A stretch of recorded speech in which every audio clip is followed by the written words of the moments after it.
अपनी पत्नी के इन दो अंगों को छूने से कभी गरीबी नहीं आती। औरतों को देवी का रूप कहा गया है और देवी का हर एक अंग बहुत ही पवित्र होता है।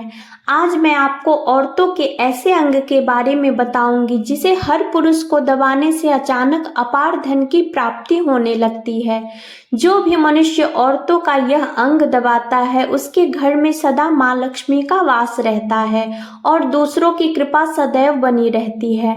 आज के इस वीडियो में मैं आपको एक सच्ची कहानी के माध्यम से बताऊंगी कि औरत का वह कौन सा अंग है जिसे हर पुरुष को दबाना चाहिए। अधूरी जानकारी विष के समान होती है, इसलिए वीडियो को बीच में छोड़ने की गलती ना करें और ध्यान लगाकर पूरी कहानी अवश्य सुनें।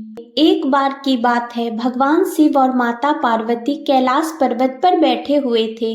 तभी नारद उनके पास आते हैं और हाथ जोड़कर कहते हैं, हे प्रभु, आज मैं आपके पास अपने एक प्रश्न के निवारण के लिए आया हूँ, कृपया उसका समाधान कीजिए। तब भगवान शिव कहते हैं, हे देवर्षि नारद, बताओ आपका कौन सा प्रश्न है। तब देवर्षि नारद कहते हैं, हे प्रभु, मुझे आपसे यह जानना है कि स्त्री के कौन से अंग को छूने से मनुष्य के घर में अपार धन की प्राप्ति होती है और माँ लक्ष्मी सदैव वहां पर निवास करती है। नारद की बात सुनकर भगवान शिव कहते हैं, हे नारद, आज मैं आपको एक कथा सुनाता हूँ, उसके माध्यम से आपको आपके सवाल के जवाब मिल जाएंगे। फिर भगवान शिव देवर्षि नारद को कथा सुनाना आरंभ करते हैं और कहते हैं, एक गांव में मोहन नाम का एक व्यक्ति रहता था। वह अपनी पत्नी से बहुत ज्यादा परेशान था क्योंकि उसकी पत्नी बात बात पर हमेशा उसे ताना मारती थी और उससे कहती थी कि तुम्हारे पास है ही क्या, घर में खाने तक को कुछ नहीं है। उसके घर में बिल्कुल कंगाली छा गई थी, एक भी रुपया नहीं था और उसके घर में खाने के लिए अन्न का एक दाना तक नहीं था। एक तो घर में खाना नहीं था और ऊपर से पत्नी के ताने। इन सब से मोहन बहुत परेशान हो गया था, उसे समझ नहीं आ रहा था कि वह क्या करे। फिर एक दिन की बात है, मोहन अपने घर से निकलकर एक सुनसान रास्ते पर जाने लगा। वह उस सुनसान रास्ते पर चल ही रहा था कि उसे एक साधु तपस्या करते हुए दिखाई दिए। वह उसके पास जाकर बैठ गया। जब साधु ने अपना तप खत्म किया तो मोहन उनके सामने जोर जोर से रोने लगा। साधु ने मोहन से कहा, बेटा, तुम्हें क्या दिक्कत है, तुम रो क्यों रहे हो, आखिर तुम्हें क्या परेशानी है। तब मोहन ने साधु महाराज से कहा, हे महात्मा, मेरे घर पर मेरी पत्नी है जो मुझे रोजाना ताना मारती है। मैं गरीब हूँ, इसमें मेरा क्या कसूर है। मैं कितना भी कुछ कर लूँ लेकिन धन कमा ही नहीं पाता। मेरा एक छोटा सा धंधा है, वह भी पत्नी के क्लेश की वजह से चौपट हो गया। वह दिन रात मुझसे झगड़ा करती है। अब तो हमारे घर में खाने के लिए अन्न भी नहीं है, इसके अलावा पहनने के लिए वस्त्र भी नहीं है। लेकिन मैं अपनी पत्नी को समझाता हूँ कि वह मुझे ताने ना मारे, मुझसे झगड़ा ना करे, लेकिन वह बिल्कुल भी नहीं मानती है। हे महात्मा, इसी वजह से मैं बहुत परेशान हूँ, इसी वजह से मैं घर छोड़कर यहाँ आया हूँ। मोहन की बात सुनकर साधु महात्मा कहते हैं, रो मत बेटा, आज मैं तुम्हें एक काम बताने जा रहा हूँ जो तुम्हारी किस्मत चमका देगा। तुम्हें अपनी औरत का सिर्फ यह अंग दबाना है, अचानक तुम्हारे घर में अपार धन की प्राप्ति होने लग जाएगी। तुम्हें देखते ही देखते अमीर बन जाओगे। इसके बाद वह साधु कहते हैं, जो भी पुरुष अपनी पत्नी के इन दो अंगों को दबाता है उनके घर में कभी भी धन की कमी नहीं रहती है और ना ही उसके घर में लड़ाई झगड़ा होते हैं। वह जो भी व्यापार करता है उसमें हमेशा तरक्की होती है। फिर साधु कहते हैं, अब मैं तुमको औरत की उस अंगों के बारे में बताने जा रहा हूँ, इसे ध्यान से सुनो और अपने जीवन में इस पर गौर करना।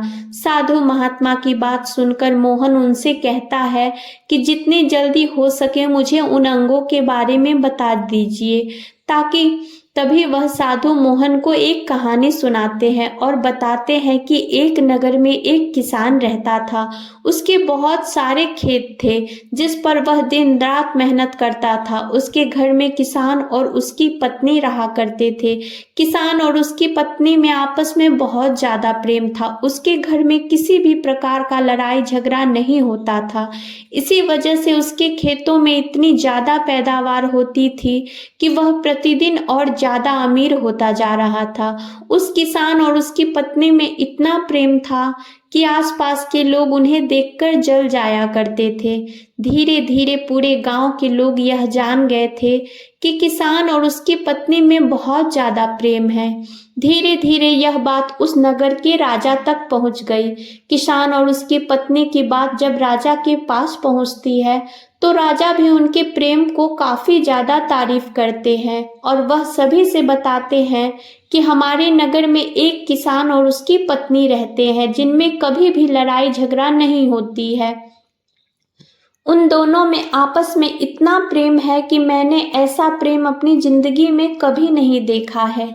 एक बार की बात है, राजा पूरे नगर में ढिंढोरा पिटवा देता है कि नगर में जितने भी लोग हैं वह सभी अपने घर में घी का दीपक जलाएंगे। रानी राजा से पूछती है, आप ऐसा क्यों कर रहे हैं? सबके घर में घी का दीपक क्यों जलवा रहे हैं? तब राजा अपनी रानी की बात सुनकर कहते हैं, हे रानी, दीपक प्रेम की निशानी होती है। जिसके घर में घी का दीपक जलता है उसके घर में सदैव प्रेम बना रहता है और मैं चाहता हूँ कि जो प्रेम किसान और उसकी पत्नी के घर में है वह हमारे पूरे नगर में रह रहे हर पति पत्नी के बीच में हो। इसलिए मैं हर घर में दीपक जलवाना चाहता हूँ। राजा के सैनिक जाते हैं और नगर में हर जगह ढिंढोरा पीट देते हैं और कहते हैं सभी के घर में रात भर घी का दीपक जला रहना चाहिए। राजा की बात मानकर सभी नगरवासी अपने घर में दीपक जला देते हैं, लेकिन जैसे ही आधी रात होती है सभी के घर में दीपक बुझ जाते हैं, लेकिन किसान के घर का दीपक वैसे ही जलता रहता है। किसान की पत्नी किसी की बात नहीं मानती थी, वह हमेशा अपनी मनमाना करती थी। उसका जो भी मन करता था वह करती थी, लेकिन किसान को इस बात से कोई दिक्कत भी नहीं थी क्योंकि किसान बहुत समझदार था। किसान सोचता था कि यदि मैं अपनी पत्नी को रोक टोक करूंगा तो घर में बेवजह से लड़ाई झगड़ा होंगे। किसान इसी वजह से अनदेखा करता था और उसके घर में प्रेम बना रहता था। राजा अपने महल को छोड़कर पूरे नगर का नजारा देख रहे थे। तब उन्होंने देखा कि सारे नगर में किसी के घर में दीपक नहीं जल रहा है, लेकिन किसान के घर में दीपक जल रहा है। तब राजा अपनी रानी से कहता है कि देखो रानी, किसान और उसकी पत्नी के घर में दीपक जगमगा रहा है, लेकिन पूरे नगर में कहीं भी दीपक नहीं जल रहा है। इसी से पता चलता है कि किसान और उसकी पत्नी में कितना प्रेम है।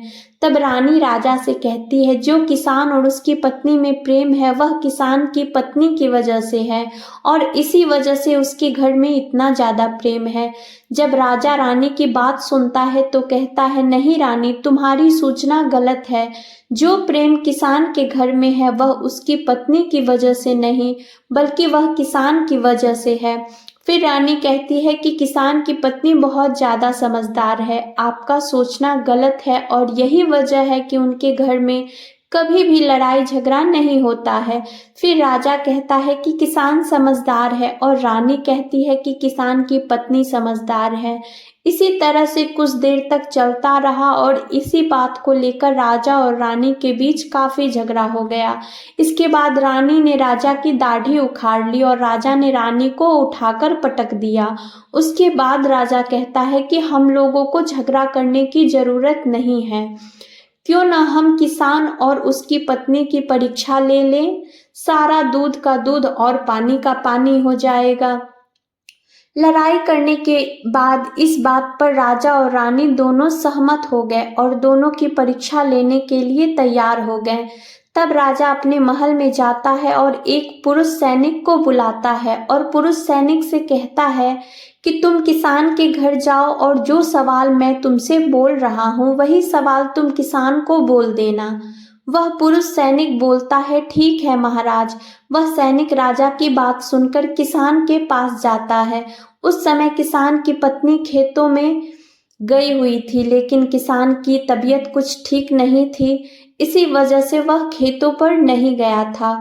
उस समय वह सैनिक किसान के घर पहुंच जाता है और किसान से कहता है, मैं राज दरबार से आया हूँ, राजा साहब ने मुझे भेजा है। सैनिक की बात सुनकर किसान कहता है, बताइए मैं आपकी क्या सेवा कर सकता हूँ।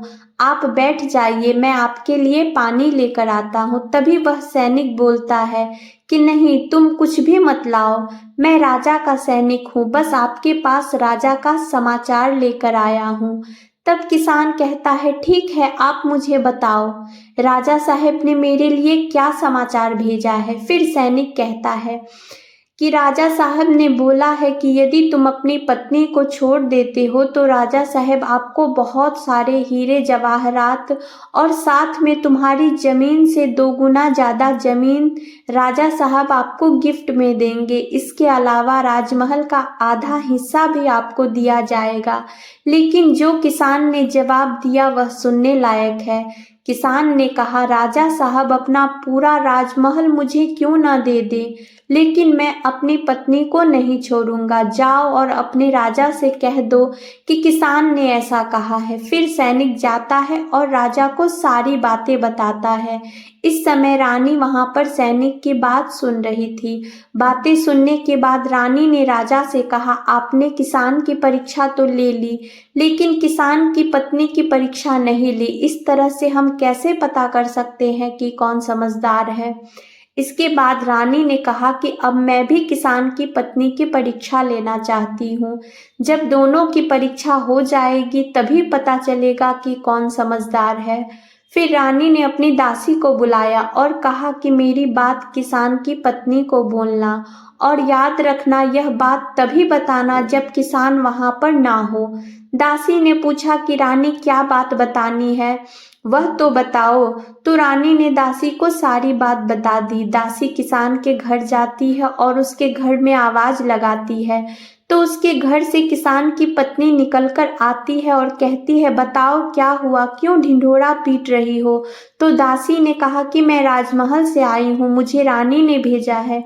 किसान की पत्नी ने कहा, बताओ किस लिए आई हो। तब दासी ने कहा, रानी ने बोला है कि यदि तुम अपने पति किसान को मार देती हो तो आपको रानी बहुत सारे हीरे जवाहरात देगी और साथ में राजमहल का आधा हिस्सा भी आपको मिलेगा। इसके अलावा जितनी भी आपकी जमीन है वह तो आपकी रहेगी ही, लेकिन उससे 2 गुना जमीन ज्यादा रानी आपको देगी। यह बात सुनकर किसान की पत्नी तैयार हो जाती है और कहती है, ठीक है, यदि मुझे रानी साहिबा इतना कुछ देगी तो मुझे मंजूर है, मैं अपने पति को मार दूंगी।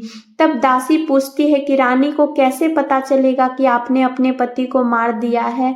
तब किसान की पत्नी बोलती है, मेरे घर में जो दीपक जल रहा है, जब मैं किसान को मार दूंगी तो उसे बुझा दूंगी, तभी आपको पता चल जाएगा कि मैंने किसान।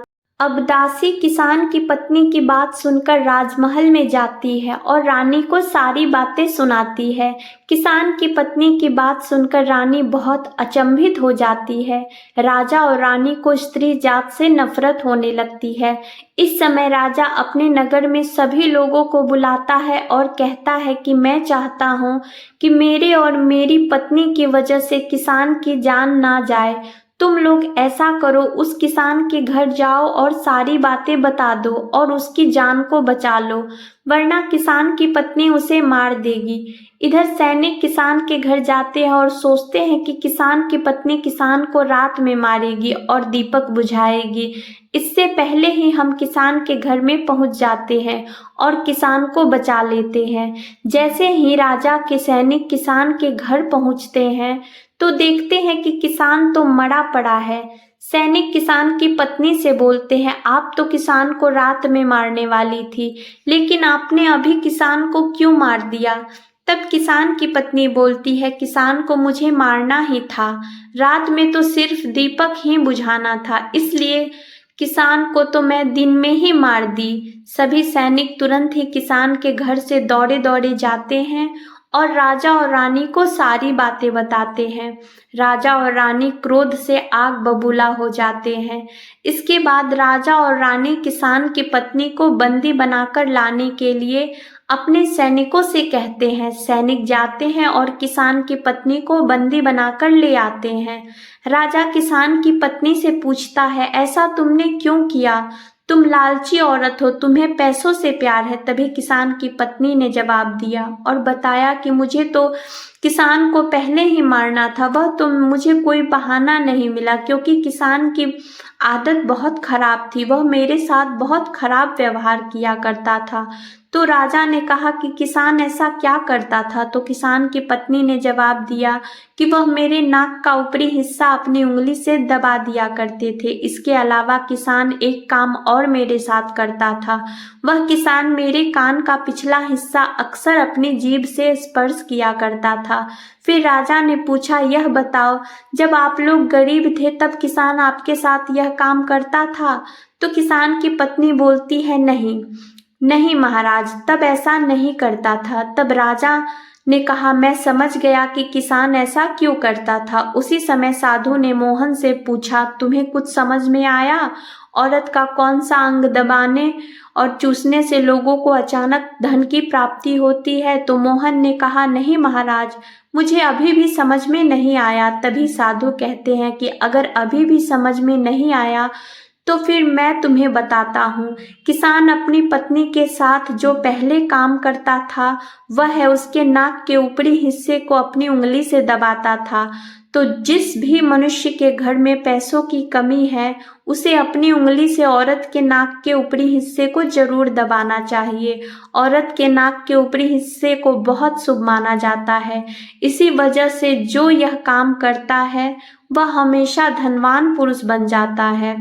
दूसरा काम है, जो भी पुरुष औरत के कान का पिछला हिस्सा अपने जीभ से स्पर्श करता है तो उसकी किस्मत के द्वार खुल जाते हैं, उसे अचानक धन की प्राप्ति होती है। और ऐसा इसलिए होता है क्योंकि औरत के कान के पिछले हिस्से में माता लक्ष्मी का वास होता है।